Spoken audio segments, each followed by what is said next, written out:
퀸의 프론트맨 프레디 머큐리와 그의 절친이자 소울메이트였던 메리 오스틴의 변함없는 사랑은 영국 음악 역사상 가장 유명하고도 특별한 러브 스토리 중 하나가 되었습니다. 가수의 전 약혼녀였던 그녀는 퀸의 스타인 프레디 머큐리의 절친한 친구이자 평생의 반려자가 되었으며 프레디 머큐리는 그녀에게 Love of My Love라는 노래를 헌정했습니다. 매우 사적인 성격의 메리 오스틴은 1991년 프레디 머큐리가 런던의 가든 로지 자택 2층 침실에서 사망한 후 그가 유언으로 집과 모든 소지품을 그녀에게 물려준 이후 조용히 그곳에서 살아왔습니다. 그러나 이제 73세가 된 메리 오스틴이 침묵을 깨고 충격에 휩싸인 채 자신의 이야기를 공개했습니다. 그렇다면 메리 오스틴은 누구였을까요? 1951년 런던 풀럼에서 태어난 메리 오스틴은 프레디 머큐리의 전 약혼녀이자 평생의 절친한 친구로 널리 알려져 있습니다. 청각장애인 부모님 밑에서 자란 메리는 입술 읽기와 수화를 통해 소통했는데 이는 그녀의 독특한 성장 배경 중 하나였습니다. 프레디가 동성애자임을 밝히면서 두 사람의 연인 관계는 끝났지만 그들의 유대감은 여전히 강했습니다. 프레디는 메리를 나의 진정한 사랑이라고 자주 불렀고 메리는 1991년 프레디가 세상을 떠날 때까지 그의 곁을 지켰습니다. 메리는 2018년 영화 보헤미안 랩소디 제작에는 참여하지 않았지만 영화에 대한 승인을 해준 것으로 알려져 있습니다. 프레디 머큐리와의 변함없는 관계와 그가 물려준 집 가든 로지에서의 조용한 삶은 퀸 팬들과 음악 애호가 모두에게 그녀를 매혹과 존경의 대상으로 만들었습니다. 프레디 머큐리는 메리 오스틴을 어떻게 만났을까요? 프레디 머큐리와 메리 오스틴의 특별한 인연은 머큐리가 브라이언 메이 로저 테일러 그리고 나중에 합류할 존 디컨과 함께 퀸을 결성하기 1년 전인 1969년에 시작되었습니다. 1946년 탄자니아 잔지바르에서 파로크 불사라라는 이름으로 태어난 머큐리는 1960년대에 부모님과 함께 영국으로 이주했습니다. 메리 오스틴은 1951년 런던 남부 배터시 지역의 가난한 가정에서 태어났으며 아버지는 벽지 시공자였고 어머니는 가정부였습니다. 그의 부모님은 둘 다 청각장애인이었다. 메리와 프레디는 런던의 유명 의류 매장인 비바비바에서 일하면서 처음 만났다. 미술 공부를 막 마친 머큐리는 켄싱턴의 한 의류 노점에서 아르바이트를 하고 있었다. 처음에 오스틴은 머큐리의 때때로 별난 성격에 다소 망설였지만 곧 두 사람은 연인 사이가 되어 머큐리가 음악 활동에 전념하는 동안 작은 아파트에서 함께 살았다. 오스틴은 2000년 OK 매거진과의 인터뷰에서 그는 내가 전에 만난 누구와도 달랐어요. 굉장히 자신감 넘치는 사람이었죠? 라고 말했다. 그리고 저는 원래 자신감이 없었어요. 우리는 함께 자랐고 저는 그를 좋아했고 그 후 모든 게 잘 풀렸죠. Sesurica sim planciava. 이야말로 수학의 바보 이신시자 삶일까? 프레디 머큐리와 퀸의 숨겨진 이야기의 저자인 마크 블레이크는 그녀는 소탈해 보였다. 두 사람은 꽤 빨리 가까워진 것 같다. 몇 달 동안 서로 알고 지내다가 갑자기 동거하게 되었다라고 언급했다. 메리 오스틴과 프레디 머큐리의 관계. 메리 오스틴이 프레디 머큐리와 교제를 시작했을 당시 그는 아직 세계적인 명성을 얻기에는 멀었고 두 사람의 생활 방식도 특별히 화려하지는 않았습니다. 그들은 작은 스튜디오 아파트에서 살며 여느 젊은 커플처럼 평범한 일상을 보냈습니다. 하지만 두 사람의 개인적인 삶과 머큐리의 경력 모두 꾸준히 발전해 나갔습니다. 오스틴은 머큐리와 거의 곧바로 동거를 시작했음에도 불구하고 그에게 마음을 열기까지 시간이 좀 걸렸다. 그녀는 진정으로 사랑에 빠지기까지 3년 정도 걸렸지만 그 전에는 누구에게도 그런 감정을 느껴본 적이 없었어요. 라고 설명했다. 바로 이 시기인 1972년 머큐리가 속한 밴드 퀸은 첫 음반 계약을 맺고 첫 히트곡을 냈다. 두 사람은 더 넓은 아파트로 이사할 수 있었지만 메리 오스틴이 여자친구인 머큐리가 예전에 다녔던 미술학교에서 공연하는 모습을 보고 나서야 그들의 삶이 영원히 바뀔 것임을 깨달았다. 열광적인 관중 앞에서 공연하는 그를 보며 그녀는 프레디는 무대에서 정말 멋졌어. 전에는 본 적 없는 모습이었지. 처음으로 이 사람이 스타가 될 거야 라는 생각이 들었어 라고 생각했다. 오스틴은 머큐리가 이렇게 갑자기 유명해지면 자신을 떠날 거라고 확신했다. 그가 학교에서 공연하는 모습을 본 바로 그날 저녁. 그녀는 그를 열광적인 팬들에게 맡기고 자리를 뜨려 했습니다. 하지만 머큐리는 재빨리 그녀를 따라잡아 놓아주지 않았습니다. 메리 오스틴은 그 순간부터 저는 흐름에 몸을 맡기고 그 일부가 되어야 한다는 것을 깨달았습니다. 라고 회상합니다. 모든 것이 순조롭게 진행되면서 나는 그가 성장하는 모습을 지켜보았다. 그 모습을 보는 것은 정말 멋진 일이었다. 그가 나와 함께하고 싶어 한다는 사실이 너무나 행복했다. 메리 오스틴이 보컬리스트 프레디 머큐리 곁을 지키면서 퀸은 빠르게 세계적인 밴드로 발돋움했습니다. 머큐리의 청혼은 예상치 못한 일이었습니다. 두 사람은 결국 런던 홀랜드 로드에 있는 더 큰 아파트로 이사했습니다. 퀸이 첫 앨범을 발매한 해인 1973년 프레디는 메리에게 기억에 남을 만하고 장난스러운 방식으로 청혼했다. 제가 23살이었던 크리스마스에 그는 제게 큰 상자를 선물했어요. 그 안에는 또 다른 상자가 그렇게 계속 들어있었죠. 마치 장난스러운 게임 같았어요. 결국 마지막 작은 상자에서 예쁜 옥반지를 발견했는데 2013년에 데일리 메일을 통해 오스틴에게 전달되었죠. 무슨 일인지 몰랐던 오스틴은 프레디에게 어느 손에 반지를 껴야 하는지 물어봤어요. 그는 윈손이라고 대답한 후 그녀에게 청혼했습니다. 저는 깜짝 놀랐습니다. 정말 예상치 못한 일이었습니다. 나는 그저 네 그래요 라고 속삭였다. 그 후 몇 년 동안 퀸은 1974년 앨범 Sheer Heart Attack과 1975년 앨범 A Night at the Opera를 발매하며 명성을 더욱 높였다. 특히 A Night at the Opera에는 오스틴을 위해 썼다고 전해지는 발라드 Love of My Life가 수록되어 있었다. 밴드의 인기가 절정에 달하면서 프레디의 인기도 함께 높아졌다. 그의 풍성한 머리카락 눈부신 미소, 화려한 의상, 그리고 독특한 퍼포먼스는 거의 4옥타브에 달하는 음역대와 어우러져 전 세계에서 수많은 팬들을 퀸의 공연장으로 끌어모았다. 하지만 그녀는 공식적으로 프레디 머큐리의 아내가 되지는 않았다. 그 무렵 두 사람의 로맨스는 절정에 달해 있었다. 약혼한 사이였고 머큐리는 오스틴에 대한 사랑을 세상에 공개적으로 선언하며 Love of My Life라는 곡을 그녀에게 헌정했다. 퀸은 국제적으로 엄청난 성공을 거두었고 작은 스튜디오를 함께 썼던 시절은 아득한 옛 추억처럼 느껴졌다. 오스틴은 머큐리가 양성애자가 아니라 동성애자라고 믿었습니다. 하지만 머큐리의 경력이 절정에 달했을 무렵 두 사람의 관계는 틀어지기 시작했습니다. 가수와 거의 6년을 함께 보낸 후 메리 오스틴은 무언가 잘못되었다는 것을 깨달았지만 인정하고 싶지는 않았어요 라고 그녀는 설명했습니다. 라고 처음에 그녀는 그들 사이에 생긴 이러한 거리감이 그의 갑작스러운 명성 때문이라고 생각했다. 그녀는 내가 퇴근하고 집에 오면 그는 집에 없었고 늦게 들어왔다고 말했다. 우리는 예전처럼 가깝지 않았어요. 머큐리의 결혼에 대한 태도도 급격히 바뀌었죠. 그녀가 조심스럽게 웨딩드레스를 살 때가 됐냐고 물었을 때 그는 아니라고 대답했어요. 그리고 그녀는 다시는 그 이야기를 꺼내지 않았죠. 그녀는 프레디 머큐리의 아내가 될 생각이 없었어요. 그녀는 프레디에게 직접 이야기하기로 결심했다. 무슨 일이 있는 것 같고 내가 당신에게 짐이 되는 것 같아.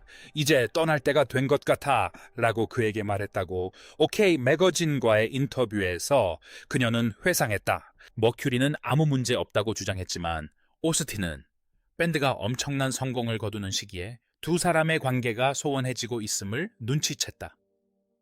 프레디는 매일 밤 점점 늦게 귀가했고 오스틴은 그가 바람을 피우고 있는 게 아닌가 의심했다. 그러던 중 이미 세계적인 스타가 된 1976년 그는 변해가는 자신의 성적 감정에 대해 오스틴과 솔직하게 이야기하기로 결심했다. 그 순간을 절대 잊지 못할 거예요. 오스틴은 데일리 메일과의 인터뷰에서 이렇게 말했다. 제가 좀 순진해서 진실을 이해해야 하는데 시간이 좀 걸렸죠. 나중에 그는 마침내 자신이 양성애자라고 저에게 말해서 기분이 좋았다고 했지만 저는 당시 아니야 프레디 난 내가 양성애자라고 생각하지 않았다고 말했던 게 기억나요. 내가 게이인 것 같아. 이 폭로로 두 사람의 육체적 관계는 끝났고 오스틴은 머큐리 레코드의 음악 출판사가 마련해준 근처 아파트로 이사했다. 이러한 변화에도 불구하고 그녀는 밴드의 넓은 인맥 속에서 중요한 위치를 차지했으며 투어에도 동행했다. 그들이 더 이상 연인 관계가 아니었던 1970년대 후반까지도 콘서트 백스테이지에서 함께 찍은 사진들이 있습니다. 라고 전기작가 블레이크는 설명합니다. 프레디는 사실상 동성애자였습니다. 한때 연인처럼 함께 살면서 결혼까지 생각했던 그들이 결국 남성과 잠자리를 같이 한다는 사실을 받아들여야 했던 것은 그들의 이야기에서 매우 흥미로운 부분입니다. 그럼에도 불구하고 그들은 오랫동안 좋은 친구로 남았습니다. 그녀는 그 그룹의 핵심 멤버였기 때문에 그들과 계속 가까운 관계를 유지했다. 그녀는 그 그룹에서 가장 중요한 인물이었다. 머큐리는 메리 오스틴에게 진실을 말한 후 안도감을 느꼈다고 인정했다. 두 사람은 약혼을 파기했고 오스틴은 메리가 떠날 때가 되었다라고 생각했습니다. 하지만 머큐리는 그녀가 너무 멀리 가지 않기를 바랐고 자신의 아파트 근처에 그녀를 위한 아파트를 사주었습니다. 비록 두 사람의 관계는 변했지만 머큐리는 여전히 옛 여자친구에 대한 애정을 간직하고 있었으며 1985년 인터뷰에서 내 유일한 친구는 메리뿐이고 다른 누구도 원하지 않는다라고 말했습니다. 우리는 서로를 믿어요. 그것만으로도 충분해요. 메리 오스틴은 화가 피어스 캐머런과 사이에 두 자녀를 두었지만 캐머런은 항상 프레디의 그늘에 가려져 있다고 느꼈고 결국 그녀의 삶에서 사라졌다. 머큐리는 짐 허튼과 7년간 연인 관계를 유지했다. 머큐리는 나중에 내 모든 연인들이 왜 메리를 대신할 수 없냐고 물었지만 그건 불가능한 일이에요. 라고 말했다. 오스틴은 머큐리가 세상을 떠날 때까지 그의 곁을 지켰다.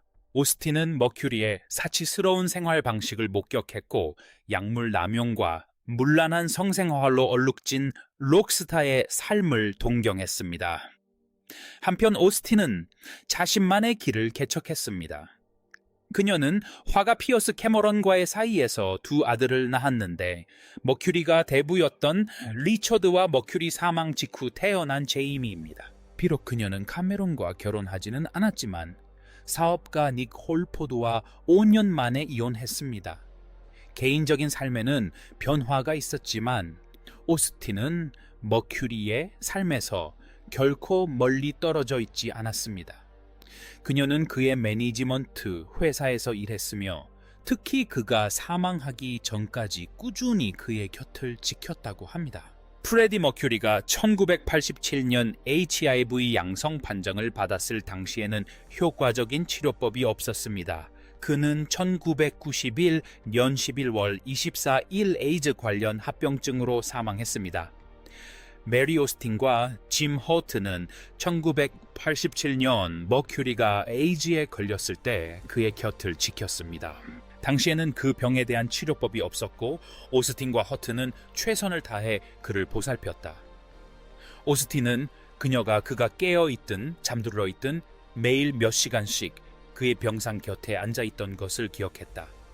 그는 잠에서 깨어나면 미소를 지으며 오, 당신이군요. 충실한 오랜 친구라고 말하곤 했다. 블레이크는 그는 병에 걸렸을 때 그녀를 늘 곁에 두었어요 라고 설명했다. 유언장에서 그녀가 집과 저작권료 일부를 상속받는 등 매우 후한 대우를 받았다는 사실은 많은 것을 시사합니다. 그는 마치 미망인에게 모든 것을 물려주는 것처럼 그녀에게 정말 많은 것을 남겨주었습니다. 메리는 아마도 남편이 현실에 발을 딛고 살도록 도와주는 역할을 잘 했을 것입니다. 그녀는 돈과 명성이 생기기 전부터 그 자리에 있었고 마지막 순간까지 함께했습니다. 머큐리의 죽음을 회상하며 오스틴은 자신이 영원한 사랑이라고 여겼던 사람을 잃었다고 말했습니다. 그가 죽었을 때 마치 우리가 결혼 생활을 했던 것 같은 기분이 들었어요 라고 그녀는 호키에게 말했습니다. 우리는 좋을 때나 나쁠 때나 부유할 때나 가난할 때나 건강할 때나 병들었을 때나 모든 것을 함께 겪었습니다. 프레디가 죽기 전까지는 그를 놓아줄 수 없었고 설령 그가 죽더라도 그것은 힘든 일이었죠. 오스틴은 머큐리가 죽기 직전까지 자신의 병명을 비밀로 하기로 한 결정을 지지했다. 그는 또한 그녀에게 자신의 유골을 수습하여 비밀 장소에 안치하는 임무를 맡겼는데 그녀는 오늘날까지도 그 장소를 비밀로 지키고 있습니다. 그의 뜻을 존중하여 오스틴은 그의 사후 인연을 기다린 후 조용히 그가 사망한 집에서 유골을 옮겼습니다. 유골은 지금도 그곳에 안치되어 있으며 머큐리가 직접 고른 가구들로 둘러싸여 있습니다. 그녀는 데일리 메일과의 인터뷰에서 그는 유명인들처럼 자신의 유해를 파헤치려는 사람이 생기는 것을 원하지 않았어요. 팬들은 집착이 심할 수 있잖아요. 그들은 이 사실이 비밀로 유지되기를 바랐고 앞으로도 그럴 겁니다. 라고 말했다. 특이한 관계였음에도 불구하고 머큐리가 사망한 후 오스틴은 나는 영원한 사랑이라고 생각했던 사람을 잃었다. 띄고 말했습니다. 이는 사랑이 종종 서로를 신뢰하고 아끼고 믿고 완벽하게 이해하는 두 영혼의 모습으로 나타난다는 것을 보여줍니다. 머큐리는 1991년 45 새 나이로 에이즈 관련 기관지 폐렴으로 사망했는데 오스틴은 성인이 된 이후 대부분의 시간을 그랬던 것처럼 그녀 곁을 지켰습니다. 메리 오스틴에게 자녀가 있었을까요? 메리 오스틴은 첫 번째 파트너였던 화가 피어스 캐머런과의 사이에 두 자녀를 두었습니다. 두 사람은 교제 기간 동안 리처드와 제임이라는 두 아들을 두었습니다. 메리와 그녀의 가족과 가까웠던 프레디 머큐리는 갑작스러운 죽음 전까지 리처드의 내부였습니다. 메리와 피어스는 결혼하지는 않았지만 1990년대 초까지 연인 관계를 유지했습니다. 그녀는 1988년 사업가 니콜라스 올포드와 결혼했지만 2000년에 이혼했습니다. 개인적인 삶의 변화에도 불구하고 메리와 프레디의 변함없는 유대감과 그들이 함께했던 삶은 그대로였습니다. 메리 오스틴은 지금 어디에 있을까요? 프레디 머큐리가 사망한 후 그는 500만 파운드에 달하는 재산의 절반을 메리 오스틴에게 남겼으며 여기에는 켄싱턴에 있는 둘 500만 파운드 상당의 조지 왕조풍 저택도 포함되어 있다는 사실이 밝혀졌습니다. 메리는 여전히 집에서 조용한 생활을 이어가고 있지만 팬들은 정기적으로 그녀를 방문한다. 28개의 방으로 이루어진 이 호화로운 저택의 내부는 프레디가 살던 시절부터 거의 변함없이 유지되고 있다. 루이 15 세풍 가구로 프레디를 위해 직접 내부를 디자인했던 메리는 이를 바꿀 필요성을 느끼지 못한다. 하지만 2023년 전 세계 퀸 팬들을 놀라게 한 깜짝 발표가 있었습니다. 메리는 프레디 머큐리의 의상, 악기, 자필 가사 등 1,500여 점의 소장품을 경매에 붙이겠다고 발표한 것입니다. BBC와의 단독 인터뷰에서 메리는 이러한 중대한 결정을 내린 이유를 설명했습니다. 제 삶의 아주 특별한 한 장을 마무리 짓기 위해 어려운 선택을 해야 할 때가 왔습니다. 라고 그녀는 말했습니다. 그녀는 내 일들을 정리해야 해요. 라고 말을 이었다. 이 물건들을 계속 가지고 있는 건 옳지 않다고 생각했어요. 팔기로 했다면 용기를 내서 모든 걸 팔아야 했죠. 메리 오스틴은 영화 보헤미안 랩소디의 성공으로 6천만 달러 이상을 벌었다. 이 2018년 영화는 프레디의 가족과 그의 연인 메리 오스틴에게 엄청난 수익을 안겨주었습니다. 메리는 프레디 머큐리의 유언에 따라 6천만 달러가 넘는 금액을 받았습니다. 프레디는 1991년 사망 당시 메리가 자신의 유명한 사랑 노래 Love of My Life의 영감의 원천이었기에 자신의 미래 수입의 50%를 그녀에게 남기기로 결정했습니다. 나머지 절반의 수입은 부모님과 여동생 카슈미라 발살에게 나누어졌습니다. 영화 보헤미안 랩소디는 전설적인 영국 록밴드 퀸의 카리스마 넘치는 리드 보컬 프레디 머큐리의 삶을 그린 작품입니다. 9억 달러가 넘는 흥행 수익을 기록하며 2018년 최고 흥행작 중 하나로 자리매김했습니다.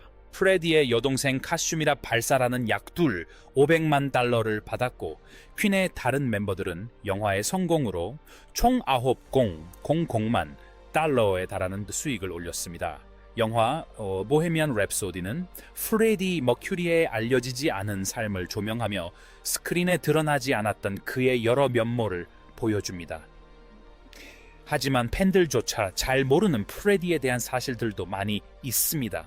프레디 머큐리에 대한 알려지지 않은 진실이 있습니다. 프레디의 출생지는 더 이상 존재하지 않습니다. 브리테니커 백과사전에 따르면 프레디 머큐리는 1946년 9월 5일 파로크 불사라라는 이름으로 태어났습니다. 그의 부모인 보미와 제르 불사라는 파르시족이었다. 두 사람 모두 고향인 인도를 떠나 아프리카의 잔지바르로 이주했고 미래의 퀸의 보컬리스트인 그가 바로 그곳에서 태어났다. 사실 잔지바르는 더 이상 지명이 아니거나 적어도 주권 국가가 아니다. 브리테니커 백과사전에 따르면 중앙아프리카 해안 바로 앞에 위치한 이 작은 섬나라는 20세기 전반기에 영국의 영토였습니다. 1963년에 독립국가가 되었지만 영국 연방의 회원국으로는 남았습니다. 그러나 이러한 지위는 오래가지 못했습니다. 이듬해 1월 공산주의 반란으로 아랍 술탄국이 전복되고 그 자리에 공화국이 수립되었다. 인구의 대다수를 차지하는 아프리카 원주민들이 처음으로 이 지역을 통치하게 되었다. 그러나 이 또한 오래가지 못했다. 그해 4월 잔지바르와 당가니카는 통합하여 현대 국가인 탄자니아를 형성했습니다. 불사라 가족은 혁명이 발발하자 나라를 떠나 런던 서쪽의 펠텀으로 이주했습니다. 그곳에서 머큐리는 10대 시절을 보내고 현재 웨스트 런던 대학교의 일부인 리딩 기술대학 및 예술학교에 다녔으며 나중에 퀸의 다른 멤버들을 만났습니다. 전설적인 음악 경력으로 유명한 프레디 머큐리는 어린 시절 우표 수집을 좋아했습니다. 영국 우편 박물관에 따르면 그의 아들 파록 불사라는 구세에서 12세 사이에 놀라운 양의 고풍스러운 우표를 모았고 이 컬렉션은 현재 순회 전시회에서 선보이고 있습니다. 머큐리의 우표 수집 방식은 꼼꼼하면서도 다채로웠습니다. 그는 앨범의 우표를 정리할 때 다양한 방법을 사용했는데 어떤 페이지에는 크기별로, 어떤 페이지에는 종류별로, 또 어떤 페이지에는 색깔이나 문구별로 정리했습니다. 특정 페이지의 디자인을 완성하는데 필요한 우표가 없으면 빈칸을 남겨두었는데 이는 어린 시절부터 예술적 감각과 세심한 주의력을 보여주었음을 드러냅니다. 프레디 머큐리의 우표 수집 취미는 열렬한 수집가였던 아버지 보미로부터 물려받은 것으로 여겨집니다. 1991년 프레디가 사망한 후 보미는 자신의 수집품과 프레디의 수집품을 모두 경매에 내놓았습니다. 수년 동안 그의 수집품들은 프라하에서 호주에 이르기까지 전 세계에서 전시되었으며 우표뿐만 아니라 이 전설적인 뮤지션의 잘 알려지지 않은 어린 시절의 모습도 보여주었습니다. 프레디 머큐리는 퀸의 로고를 직접 디자인했습니다. 많은 음악가들이 음반 계약을 맺기 전 그래픽 디자이너를 고용할 자금이 부족할 때 어쩔 수 없이 직접 로고를 만드는 경우가 많습니다.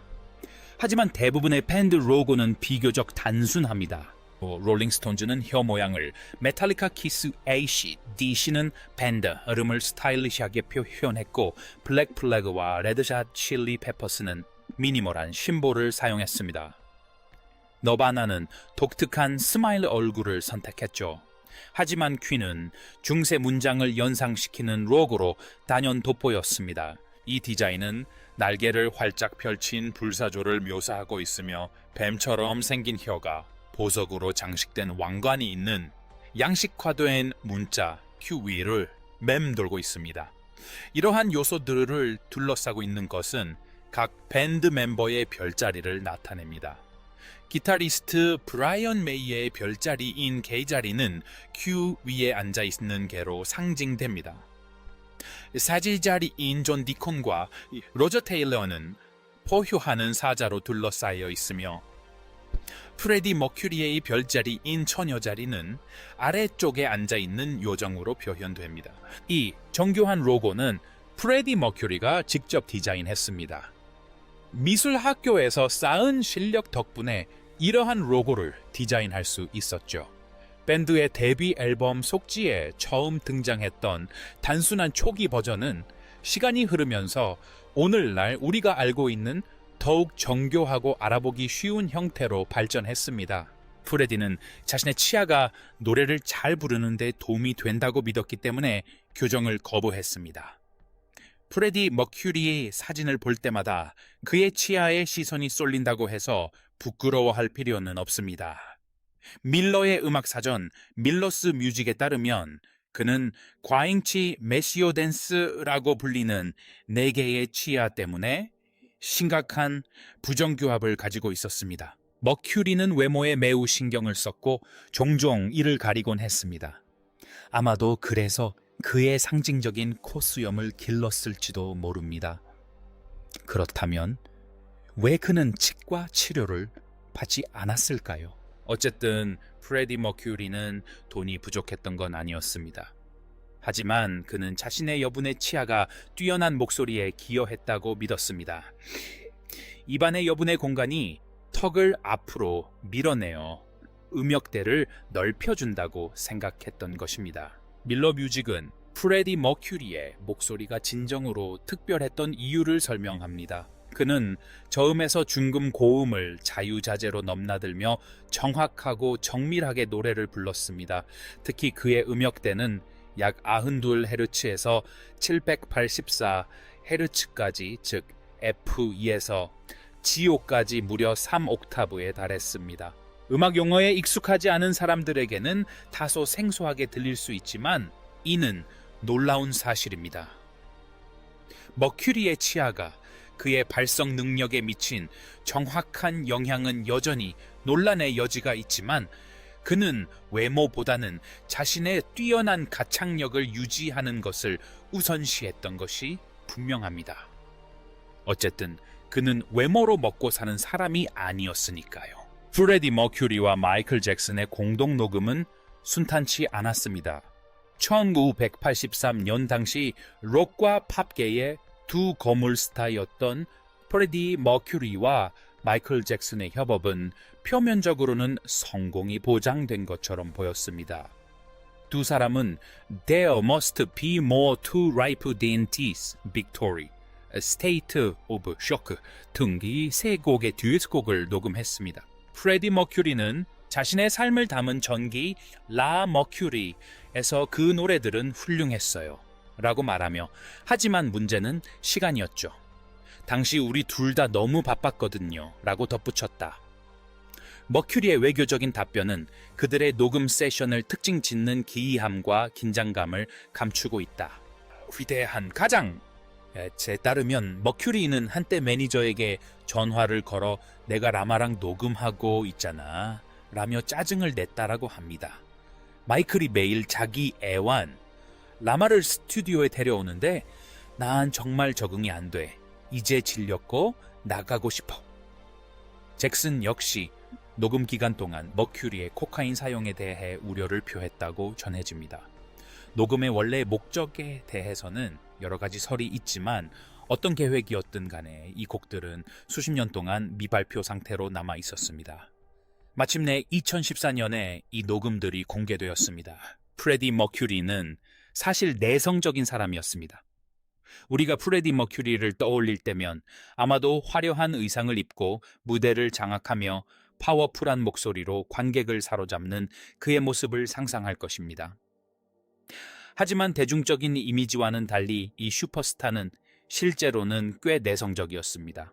그의 사생활을 잘 아는 친구, 가족, 동료 등 가까운 사람들은 그를 수줍고 내성적인 사람으로 묘사하며 무대 위에서 보여준 활기 넘치는 모습과는 사뭇 다르다고 말합니다. 머큐리의 어머니인 불사라 씨는 그는 가능한 한 평범한 삶을 살고 싶어 했어요 라고 말했습니다.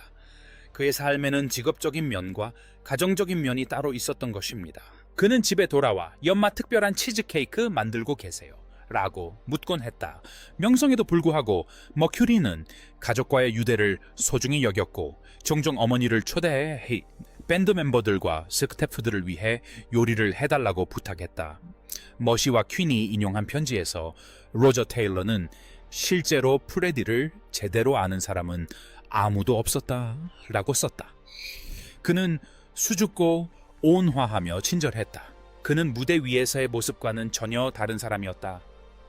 머큐리를 잘 알던 사람들도 비슷한 생각을 공유한다. 퀸의 전 프로듀서였던 라인홀드 맥은 그를 믿을 수 없을 정도로 겸손하고 수줍음이 많은 사람이라고 묘사했는데 이러한 특징은 그에 대한 묘사에서 자주 등장한다.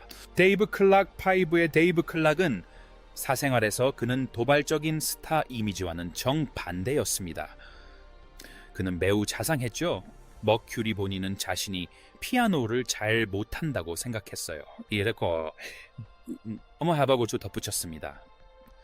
프레디 머큐리가 록 역사상 가장 위대한 프론트맨 중 한 명으로 자리매김한 것은 부인할 수 없는 사실이며 그의 전율적인 무대 장악력과 놀라운 음역대는 항상 최고의 프론트맨 순위에서 상위권을 차지합니다.